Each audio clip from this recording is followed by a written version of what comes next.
It's very important that students feel safe to speak when they know they're going to make mistakes in the language. They know they're not going to be laughed at, and they know that they can fumble through some of that language as they're learning, and that they will be affirmed and encouraged. Welcome to our podcast, Teaching and Leading with Dr. Amy and Dr. Joy. I am Dr. Amy Viaclia, Director of Educator Preparation. And I am Dr. Joy Patterson, Chief Diversity Officer. Our podcast addresses issues through the lens of diversity, equity, and inclusion, along with solutions for us to grow as educators. So join us on our journey to become better teachers and leaders.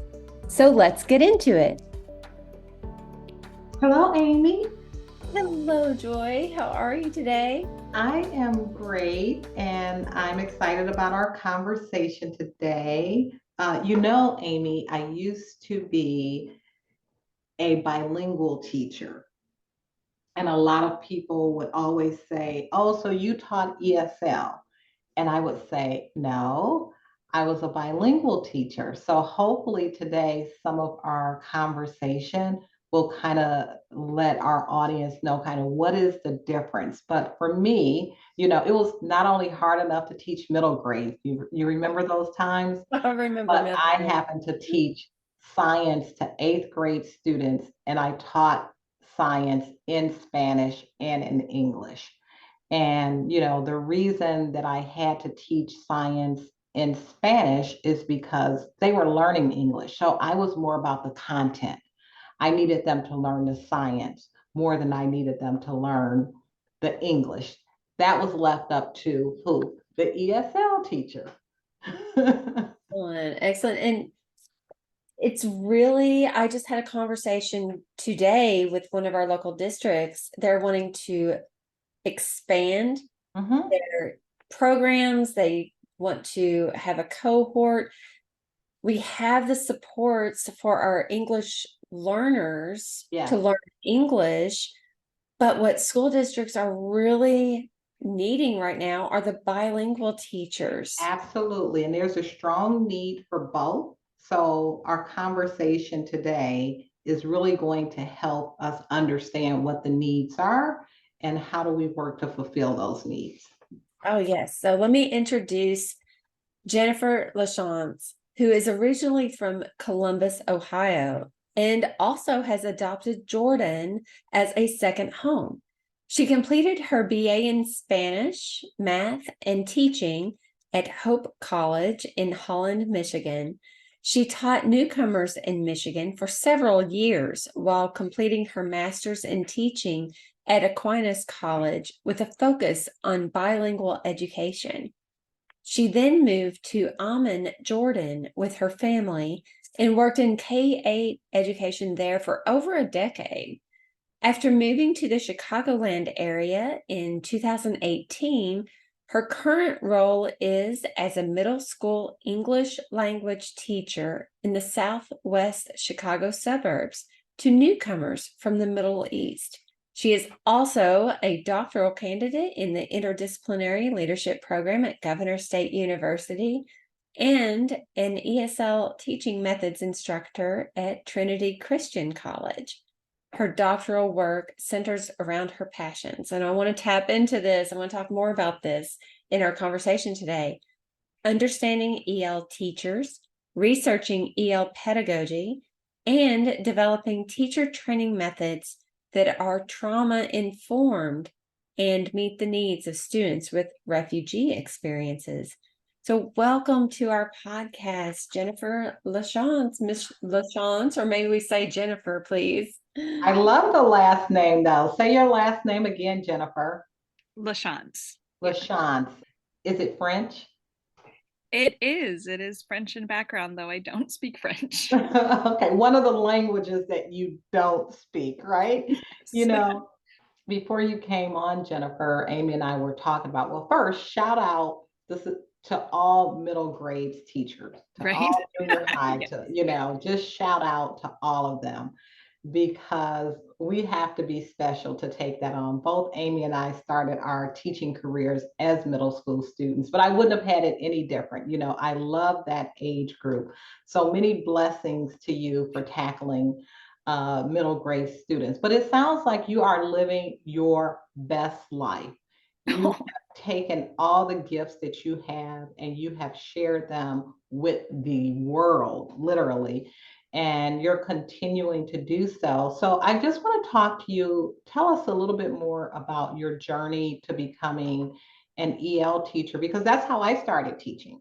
I started teaching not as an EL teacher, but a bilingual teacher. And so Amy and I will dissect that some while we're talking, the Hmm. difference Hmm. between an EL teacher and a bilingual teacher. But I was crazy enough to teach eighth grade science to non-speaking English students, you know, and that Hmm. was hard Hmm. enough, you know. So what's harder, teaching the science or, you know, teaching it in Sure, another language? sure. So quite challenging when we start talking about EL responsibilities and bilingual teacher responsibility. But tell us about your journey to becoming an EL teacher. Sure. Um, well, I didn't start out college thinking I was going to be a teacher. I actually started out in engineering, and had loved math and sciences. So it is quite the journey. And as I got into some of my engineering classes, I was really realizing how much I missed some of my summer jobs in high school. I had worked in an after school program and in a daycare program during the summers, and worked in different camps, and had just really reflected on the number of teachers that invested in me and my life. And I thought, I don't know if engineering is really the right fit for me. I love being in the classroom. I love being with children and supporting them as they grow and develop. I switched gears and took some education classes, and that really resonated with me. I thought I was going to do math and science actually, and I was taking some Spanish classes just as kind of your core requirements to take some language.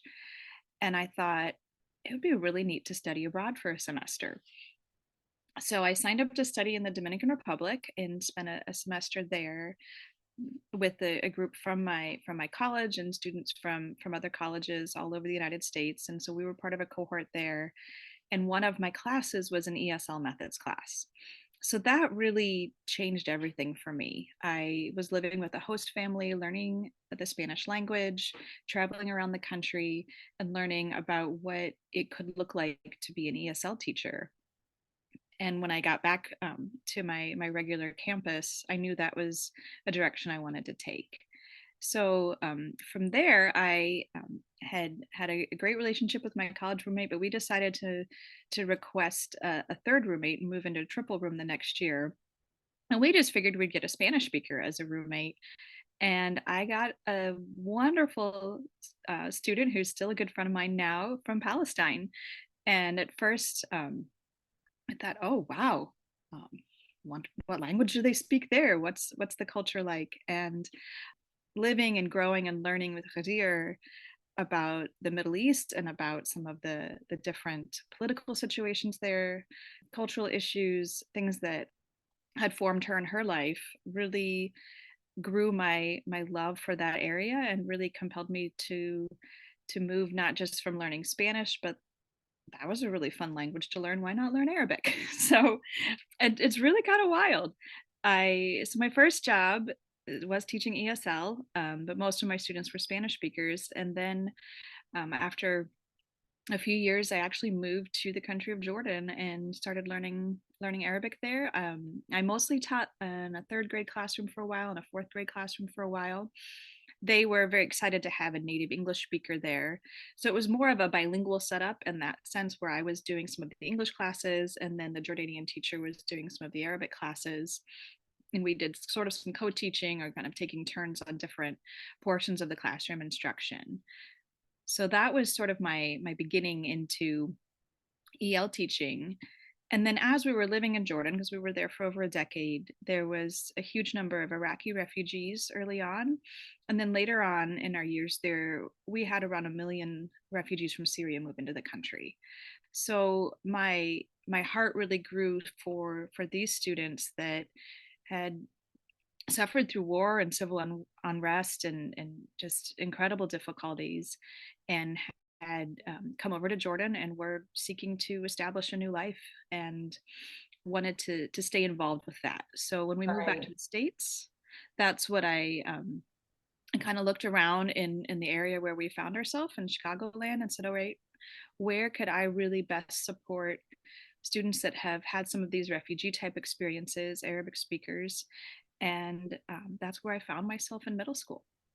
Very good, because we know it's more than just about language, right? And Right. Amy and I both know, you get yourself into these immersion experiences, and those are the best experiences to just open us up as we learn more and more about each other. So we've been using like EL, ESL, bilingual, all of these things. So before we go too far and get deeper into these questions, Hmm. I want to talk about, let's define some of these first before we Sure. begin. So let's define EL, formerly ELL, kind of, how it's Right. transitioned, what it's Right. called now, and what students are considered EL. I Hmm. also want to discuss, that Amy and I were discussing this a little bit earlier in my situation of being a bilingual teacher, kind of that difference between being an EL teacher and a bilingual teacher. So let's just talk about some of the definitions because we continue to say this and Right. people may not know what we're talking about. Hmm. And I've done a little bit of all of them. And back when I started my teacher training, we called it ESL. It was is English as a second language. But for many of our students, it's not necessarily their second language. It might be their third or fourth language. And it can also kind of think about a deficit that students have. So we tend to use English learner for EL, or ELL was English language learner. But with the English learner, you kind of have a succinct acronym that focuses on what students are achieving. And so I think that's really a big part of that is there students that are proficient in one or more other languages, but they're in that process of also gaining their English language proficiency. You also hear the term emergent bilingual, EB, a few times. You'll hear that as well, and that's a good one that also focuses on what students are achieving and what they're growing towards. The only tricky thing with that is, again, if they do speak other languages, they might not be bilingual. Could be trilingual or other things. But I do like both the EL and the EB as far as acronyms to use for these students, because it does focus on their strengths. Could you say more about the difference between EL or ESL and what a bilingual teacher would do? What would you say is that Mm, those distinguishing characteristics? sure.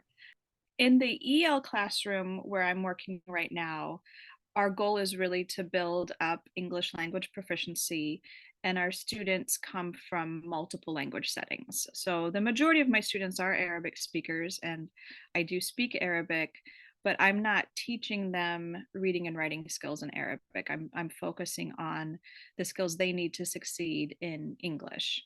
Um, I may use some Arabic at different times just as part of their transition to becoming proficient.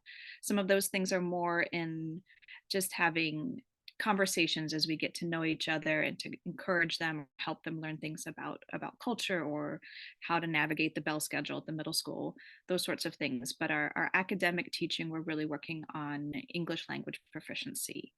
I did work in one of the schools in Jordan I'd mentioned was kind of a very much a bilingual setup where I gave English classes and I spoke in English the entire time. And then I had a co-teacher who was Jordanian, and she always spoke in Arabic and always taught Arabic language. So we had our language classes for reading and writing, but then they would take social studies part of the time in English and take social studies part of the time in Arabic. And the goal was really that they would develop full academic proficiency in both languages.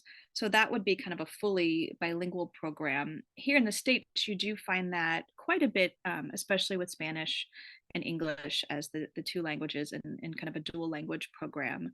It's not as common. I haven't encountered it really with Arabic in a bilingual program where the full goal would be reading and writing proficiency in both languages. but that kind of setup is what that could look for. What another thing that we do in and kind of when we code things or work in the public schools is we'll talk about a transitional bilingual education. So we are using Arabic because it's their second language as we transition them into English fluency. So I may use some Arabic language when it comes to terminology or concepts, some of those deeper, higher level concepts that students are able to access and understand in their first language as they build English language proficiency. So what that would look like if you're talking about a seventh grader that comes in and that student has had schooling in their first language, I'm just using Arabic as the example. So they have all that content language. Well, I'm as a seventh grader, I'm not going to just teach them how to speak, read, write, listen in English. I also want them to continue learning content in math, in science, in social studies, until they're ready to take that on in English. So I can use some content translation, some concepts, those sorts of things in their first language as they're part of that transitional program. So I kind of say that the TBE, the transitional bilingual education, would be kind of in between just a full English immersion program to a dual language program. That makes things so much clearer Go ahead.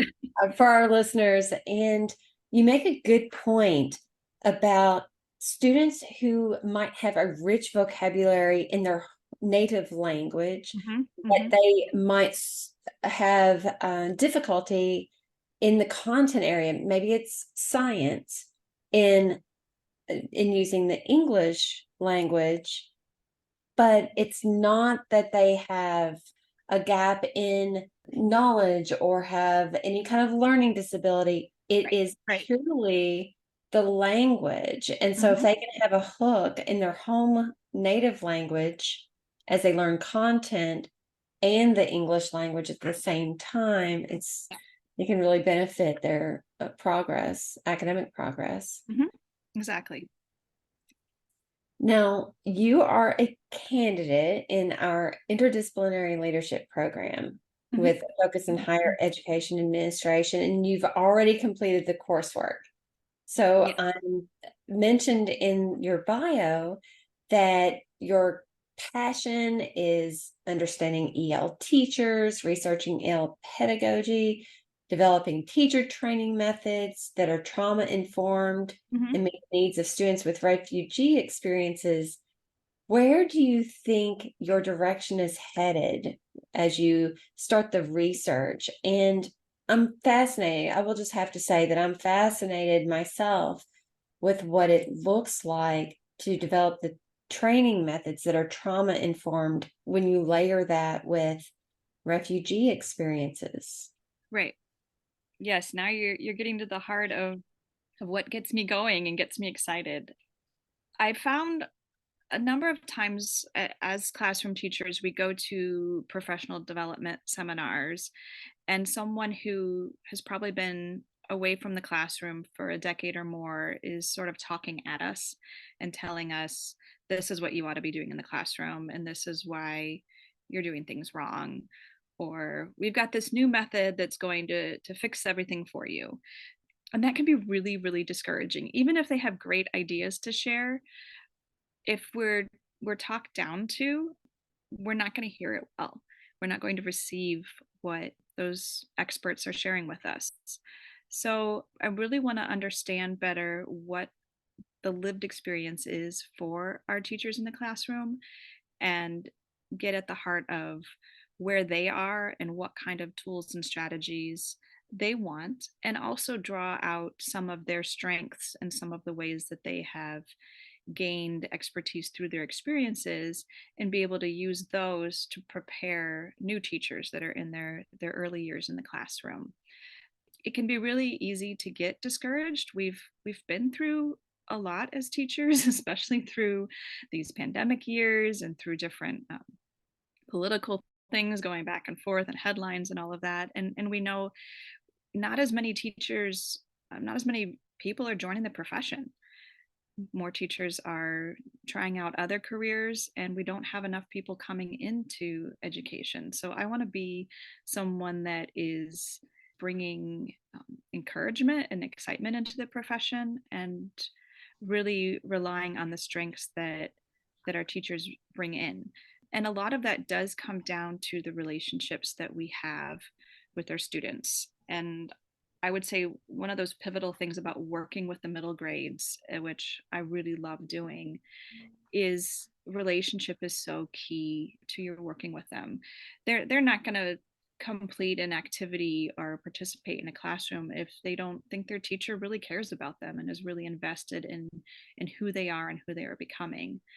So in the EL classroom, I mean, this is true of all classrooms, but in the EL classroom, our students have been through a number of types of trauma, and really getting to deeper relationships with these students, understanding more of their experiences, and having the tools and strategies to listen to them, to care for them, to give them ways to become more resilient and more successful in their new country is just massive. So that's really what gets me going. I like the fact that you said encouragement. I was kind of laughing to myself Mm-hmm. when you talked Mm-hmm. about you have these professional development companies to come in and they tell you what you're doing wrong or here's something new that's going to help you, which doesn't sound encouraging at all. Like, oh, okay, I've been spending all these years just spinning my wheels. Mm-hmm. And we know that the best way to recruit and to retain teachers is through other teachers that have Yeah. great experiences. Mm-hmm. Our students, teaching is the only profession that our students get to see every day, all day. Mm-hmm. Mm-hmm. And so they get to look at you and say, or yes, like, I Mm-hmm. don't.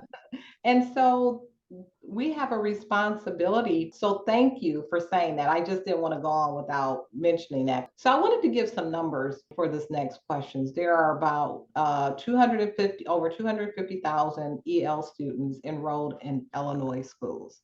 Mm. That's a lot. Our largest school district, of course, is CPS, Chicago Public School, Mm-hmm. where there's over 70,000 of these students there. And there are 158 languages that are recognized for ESL.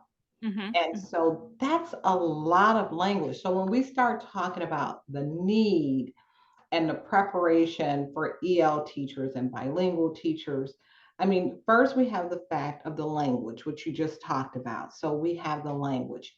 And then when you also bring in culture and you bring in abilities, and sometimes you bring in trauma, can you talk more about the need?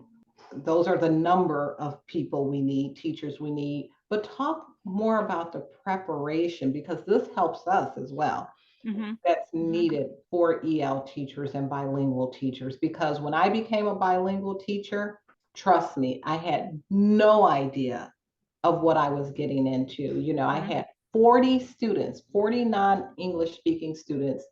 And at the time that I was in the classroom, they were kind of ranked like A through G based on how much English they knew. Sure. And I had A through G in my science classroom.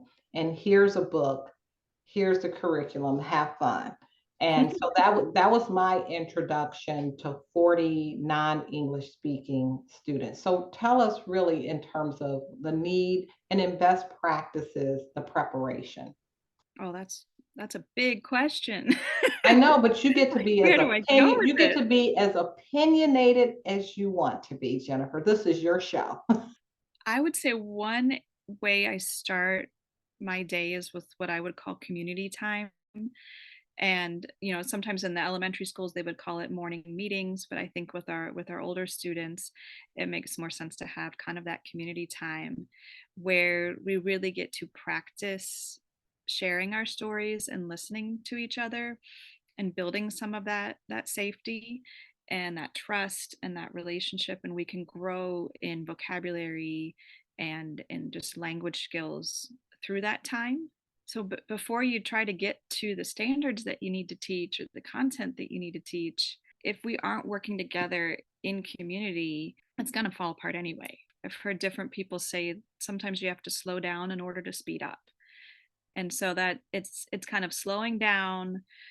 You're not trying to march through these curriculum standards or work towards whatever assessment is coming next, but kind of slowing down early on to build and establish kind of those norms. It's very important that students feel safe to speak when they know they're going to make mistakes in the language. They know they're not going to be laughed at, and they know that they can fumble through some of that language as they're learning, and that they will be affirmed and encouraged in that process. So I think that's a big part of it. We also have an incredible wealth through technology to communicate with each other. And I'm really excited about that. We have, through just, using Google Images, for example, if you want to explain what a word is, you can pop up images very quickly and have students kind of latch on to what a word might mean or what a word doesn't mean through pictures. And I like starting out with a lot of pictures because they can then connect that picture to the words that you're teaching and not immediately go to translate. So then kind of after that we do use translate. The different apps that are out there for translating material can make things move really quickly and allow people from different languages to build some connections and some friendships early on. So I'm not afraid to use translate, as it gets people excited about learning and gets them some concepts of what's going to be happening in the classroom.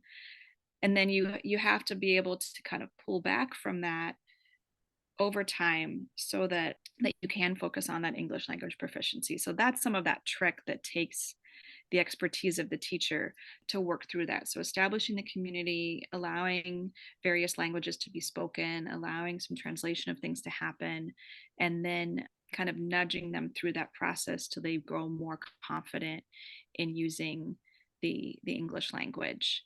Another kind of tool that I really like is called the Frere model for vocabulary, and you can find many different iterations of this online. But what it helps to do is to figure out not just like this word means this word in a new language, because there aren't, for most words, there's just not direct translations of this means this. Instead, you can figure out a word has things that are related to the word, things that are synonyms of the word, antonyms of the word, pictures of the word, ways that you would use that word in a context that I think could be really helpful. I think a simple example would be the word for shirt in Arabic and the word for shirt in English, because we have t-shirts and we have blouses and we have dress shirts. And you might think, like in Arabic, there's the word blusa, which sounds like blouse, but it's actually used more for the t-shirt. And the word camis, which is connected to the Spanish word camisa for shirt, that one is really more your button-down dress shirt. So when you're doing things with vocabulary, you want to use images, you want to use what the word does refer to, what it doesn't refer to learn a lot more about how language gets put together. So that's kind of just a simple example of that. I want to extend a little bit. You said the word safety.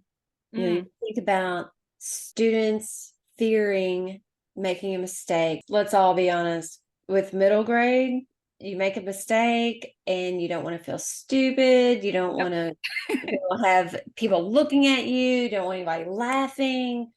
And so building that community and that safety in community is so very important. Mhm. But I feel like there's another level of safety here that we haven't really talked a whole lot about yet. That is in reference to the experiences that many refugee or migrant children may have had. Could you speak a Mhm. little bit about that? Because I think that just having an awareness would really open up and shift a lot of people's teaching methods just with a simple explanation. Mhm. Absolutely. I'll start with a story and how that kind of opened my eyes to better understand trauma. And this was after I'd been working with students with refugee experiences for actually a number of years. And when it happened, I was like, oh my goodness, why did I not think of this sooner? So we often separate kids into small groups to do different work or to work at different stations in the classroom. And then when it's time to switch groups or come back together as a whole class, I would set a timer on my iPad and it would ring a tone. And that's a normal thing that we do in the classroom. And the tone, I found out, actually sounded very similar to an air raid siren.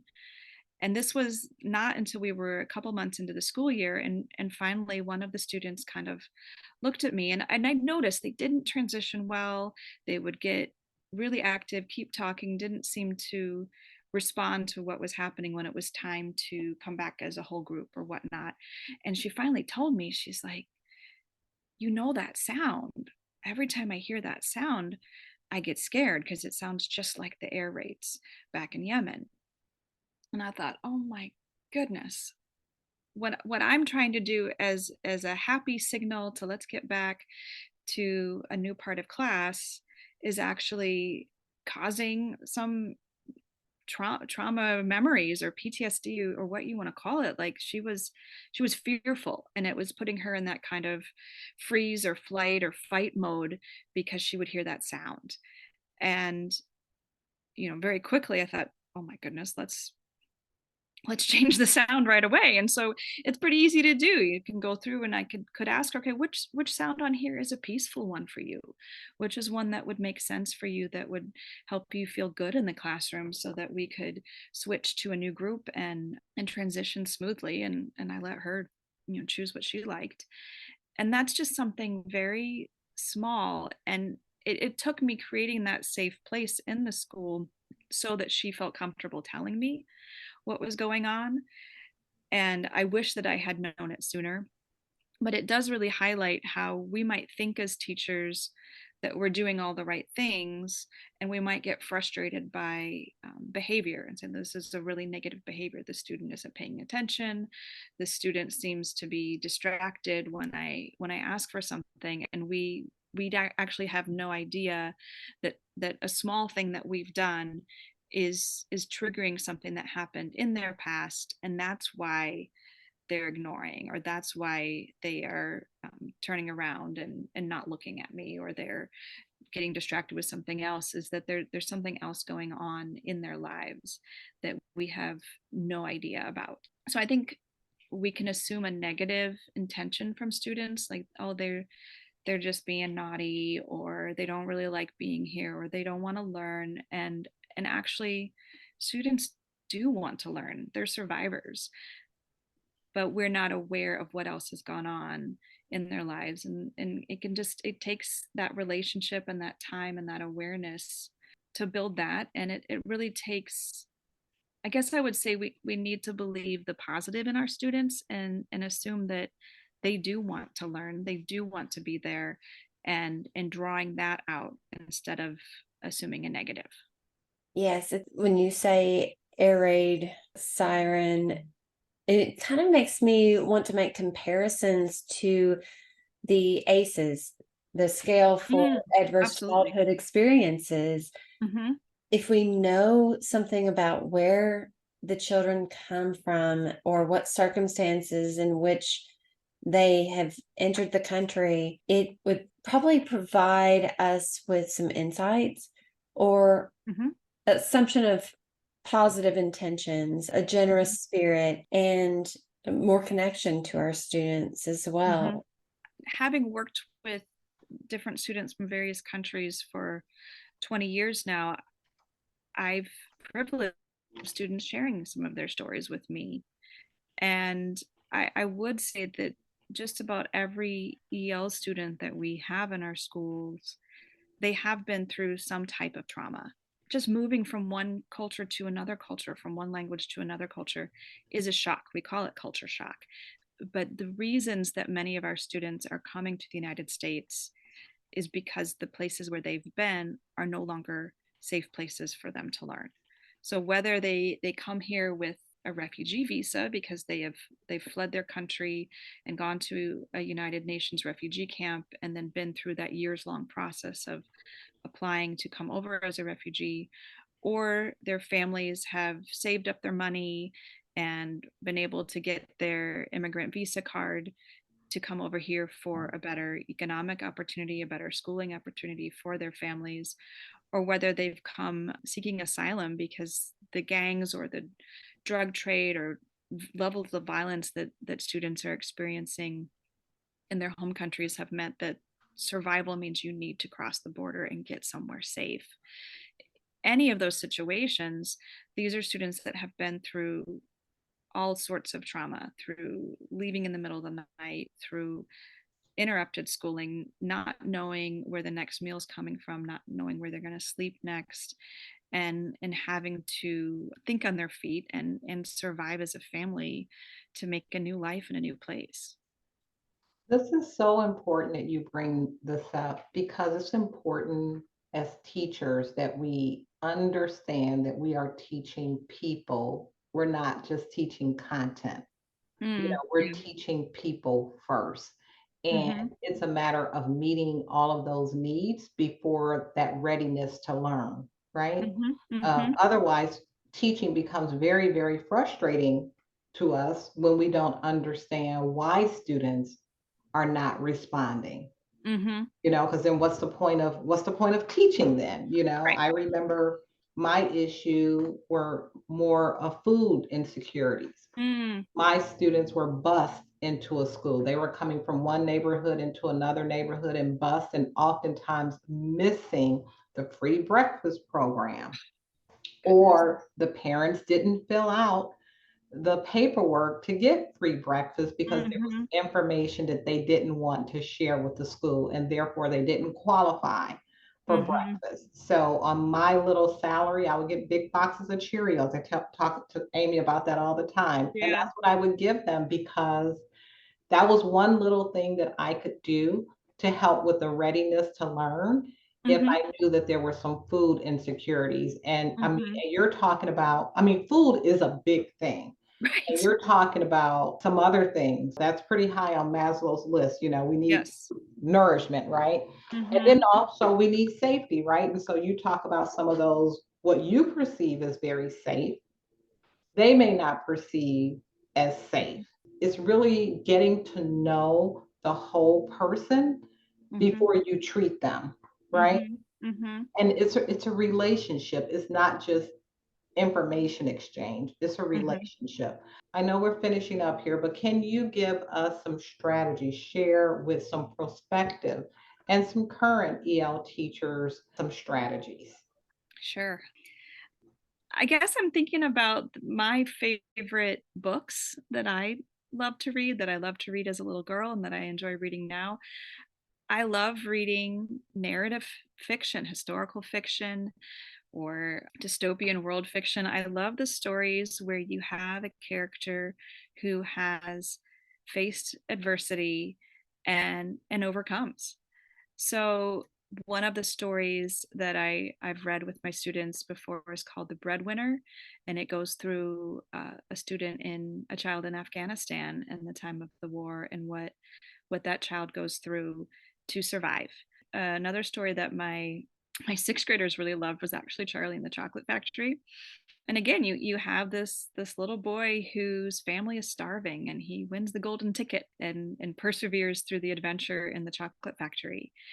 I've done just a lot with narratives, and there's some phenomenal short stories out there, and there are some longer novels that really give the students some kind of places to look at their life and the life of this character and say, well, this child in this story had these adverse experiences and they overcame. And who were the helpers in that? Was there a teacher? Was there a counselor? Was there an animal? Sometimes it's talking animals.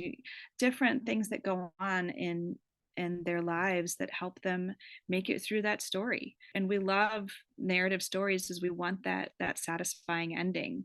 I think that can be a really great way, is just to teach good stories and to build that love of literature and learn to identify with characters. And then moving on from that, you want to move the students into a place where they can start to write their own stories. I like that. I like that. Mhm. So yeah, using some of those models of really good storytelling, with strong characters that work through adversity, that learn some of those tools themselves, and learn to look for the helper and look for who in their life can help them overcome, and then and build in the skills that they need to share from their own stories. That's fantastic. And as an English teacher, I can certainly appreciate you wanting to use narrative to teach. Mhm. I want to say that our lived experiences are probably the best teachers. But if we could bottle up some of your experiences as an EL, a bilingual teacher, how could we improve educator preparation programs? What would you say you wish you knew then that perhaps could be implemented into preparation for EL teachers? If I think back to the college years, that kind of pivotal age when you're taking your courses, one thing I would suggest is spending time with people that don't come from your own background. I used to sit at the international table because I had this international student as a roommate, and that's how, the school cafeteria, even in the college campus, there were people would sit in different cliques, and so it's going and building friendships with new people. And international students are often, they're in their own culture shock and their own stages of learning what it's like to be an American college student. Spend time with them and ask good questions, and just teaching yourself to be willing to consider the stories of other people. So I think that could be a big part of it.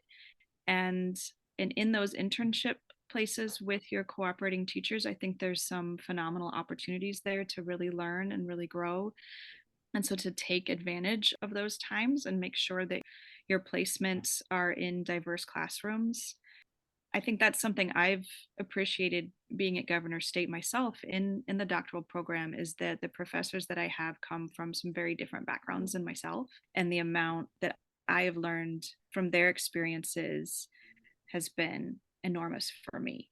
So, yeah, I would say being intentional about building relationships with others that are different and asking good questions and being a good listener. Very good. I like that.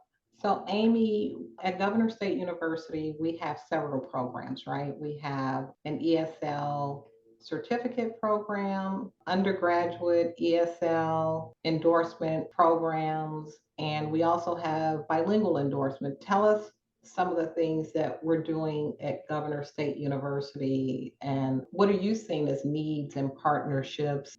I want to return to what I said earlier regarding a meeting with local school districts. I know that one of our local school districts pre-pandemic had approximately 150 EL students. Well, currently, the same school district has about 240, and the need is exponentially increased for bilingual teachers. So I want to focus on our certificate in bilingual English as a second language education. It's a post-bac endorsement, which means you're coming back after obtaining a professional educator license. And there are 18 semester hours of credit for ESL. And I think that, speaking to what you said, Jennifer, about being intentional, there are 100 clock hours of teaching experience or in a Mhm. bilingual setting that are required for all the coursework.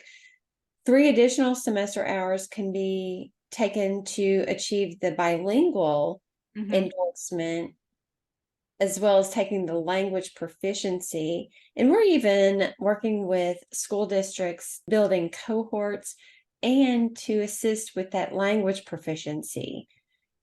And I want to put in a plug for our School of Extended Learning. We have an English Language Learning Center for international students, and there's a part-time English learning program for community members and visitors. to help improve their academic or professional English skills. So GSU wants to be the hub, the community resource for not just our local schools, but for the community as well. So just a couple of little plugs, and I'm just so excited, so happy that you're in our doctoral program and that you are doing this research, this work. This is phenomenal. I can't wait to bring you back and talk about what your findings were and how your capstone turned out, and to talk more to us about it. I'm pretty excited too. It's going to be a wonderful year. It is. You've done some wonderful things. You've given us a lot of information, and it's not textbook information, right? Right. Yeah. It's not. It really comes from the heart. And I think that that's where teaching starts. Heart first, head second. So I really, really appreciate your perspective. It's been very helpful. Thank you. Yes, thank you for being with us. I can't wait to have another conversation. So, listeners, stay tuned. We'll be bringing Jennifer back. Thank you so much. Thank you for listening to Teaching and Leading with Dr. Amy and Dr. Joy. Visit our website at govst.edu/teaching and leading podcast to see the show notes from this episode. We appreciate Governor State University's work behind the scenes to make publishing possible. Stay tuned for more episodes with Dr. Amy and Dr. Joy.